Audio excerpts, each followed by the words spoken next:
Everyone, welcome back to my channel. BCom maths की exercise 6.2 का ये पार्ट 5 है, जिसमें हम क्वेश्चन नंबर 8 करने वाले हैं। Elements of business mathematics book की एक्सरसाइज 6.2 का क्वेश्चन नंबर 8। तो चलिए करते हैं स्टार्ट। प्रूफ दैट, ये डिटर्मिनेंट दिया है, इसको हमें x plus 2 x minus 1 square के इक्वल प्रूफ करना है। मैंने यहाँ पर लेफ्ट हैंड साइड लिख दी है, ठीक है। तो मैंने आपको प्रीवियस क्वेश्चंस में ये जो है बताया था कि सबसे पहला पैटर्न आपको क्या चेक करना होता है कि क्या आपके पास 3 1 है, 3 1 इस तरह से या फिर इस तरह से, रो वाइज या कॉलम वाइज। हमें यहाँ पर 2 1 तो दिख रहे हैं रो में भी एंड कॉलम में भी, बट यहाँ पर 3 1 नहीं है। तो हमें कुछ ना कुछ ऑपरेशन लगाना पड़ेगा, देन हमें कुछ कॉमन आउट करके देन हमारे पास 3 1 बन जाएंगे, ठीक है। तो हम सोचते हैं हम क्या ऑपरेशन लगा सकते हैं। आप फर्स्ट रो में देखो आपके पास क्या क्या एलिमेंट्स हैं, x1 1।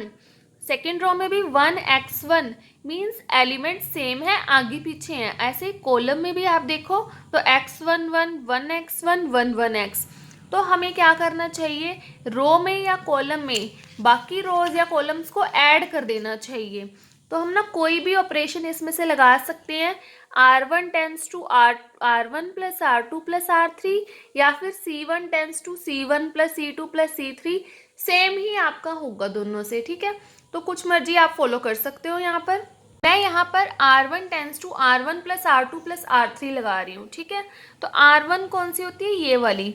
तो हम क्या करेंगे, R1 में इसमें ये दोनों ऐड करेंगे, तो x plus 1 plus 1, x plus 1 plus 1, और यहाँ पर क्या बनेगा 1 प्लस एक्स प्लस 1। देन जो थर्ड वाला है एलिमेंट, उस पर क्या बनेगा 1 प्लस 1 प्लस एक्स। और जो सेकेंड रो है और जो थर्ड रो है उसको हम एज इट इज ही लिख देंगे। अब हम इसको कर लेते हैं प्लस, ये बन जाएगा x प्लस 2, ये भी बन जाएगा x प्लस 2, और ये भी x प्लस 2। यहाँ पर सेम ही चल रहा है, ठीक है। देन हम क्या कर लेंगे, अब देखो x प्लस 2 तीनों में ही है, तो हम x प्लस 2 क्या कर लेंगे, common. Taking common x plus 2 from R1, रो 1 में से हम जो है x प्लस 2 को कॉमन आउट कर रहे हैं। तो जब हम इसको कॉमन ले लेंगे तो जो x प्लस 2 है वो बाहर आ जाएगा। देन यहाँ क्या बचेगा 1 1 1, और यही हमें क्रिएट करना था, ठीक है। अब ये होने के बाद हमें क्या करना होता है, ये वाली फॉर्म बनानी है, ये दो जीरो बनानी है।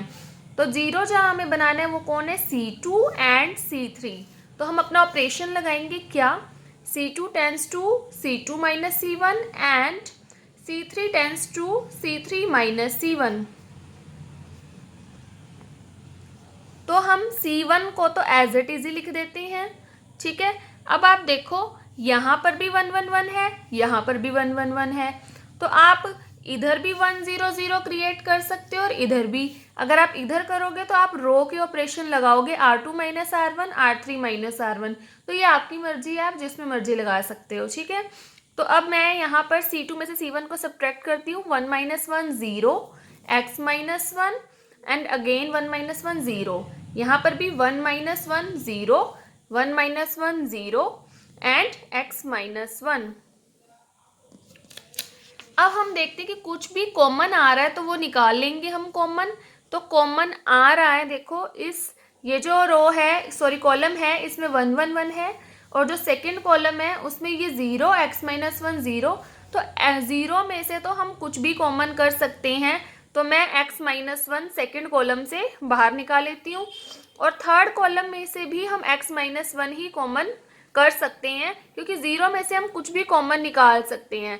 तो आप यहाँ पर लाइन भी लिख सकते हो क्या, कि taking common x minus 1 from C2 and also x minus 1 from C3, ठीक है। तो एक हमने C2 के लिए लिखा, एक हमने C3 के लिए लिखा। यहाँ 1 1 1, यहाँ 0, यहाँ से ये बाहर चला गया तो 1 0, देन 0 0, यहाँ पर भी 1। मैं इसके आगे अब नेक्स्ट पेज पर कंटिन्यू कर रही हूँ, ठीक है। तो हम यहाँ तक पहुँच चुके हैं और हमें ये प्रूव करना था अपने क्वेश्चन के अंदर। देखिए हमें क्या प्रूव करना था, x plus 2 x minus 1 square. वैसे ये हमारा बन चुका है यहाँ पर x plus 2 x minus 1 square. अब हमें मेन बात क्या हुई कि हमारे डिटर्मिनेंट को सॉल्व करके ओनली 1 ही बचना चाहिए, क्योंकि आंसर तो आ चुका है। अब हमारे पास कुछ और ऑप्शन नहीं है शॉर्ट करने का, हमें एक्सपेंड करना है। और ये मत सोच लेना आप कि आंसर तो आ गया तो ये आप इसको स्किप कर दो, नहीं, इसमें से आंसर 1 बचना चाहिए ताकि मल्टीप्लाई करके यही आ जाए, ठीक है। R1 से क्यों एक्सपेंड करें, क्योंकि 100 की फॉर्म R1 पर है। और ये मैं आपको बहुत बार ही बता चुकी हूँ कि जब हमारे पास क्या कि 100 की फॉर्म क्रिएट हो जाए तो हमें ओनली 1 वाला ही एक्सपेंड कर लेना चाहिए। 1 को हाइड करके इस तरह से जो एलिमेंट्स बचेंगे 1 0 0 1, फर्स्ट नंबर पे 1 है ना, सेकंड नंबर पे सेकंड एलिमेंट क्या है -0, प्लस थर्ड एलिमेंट भी क्या है 0, ठीक है। तो बस हम अब इसको सॉल्व कर लेते हैं। तो ये देखो, ये तो क्या ही है x+2 और x-1 2 बार है तो हम उसको स्क्वायर लिख सकते हैं। 1 को किसी से भी मल्टीप्लाई करो 1 ही आता है, ये बना 1 माइनस ये बना 0, तो इसका आंसर 1 ही आएगा, ठीक है। तो अब आंसर क्या बचा हमारे पास, वही जो हमें प्रूव करना था, ठीक है, मीन्स यही राइट हैंड साइड के इक्वल है। तो ये हमारा था क्वेश्चन नंबर 8, और इस वीडियो में इतना ही, और जो बचे हुए क्वेश्चंस है वो हम फर्दर पार्ट्स में डिस्कस करेंगे। एंड अगर आप इस चैनल पर न्यू हैं तो please like share comment and subscribe the channel.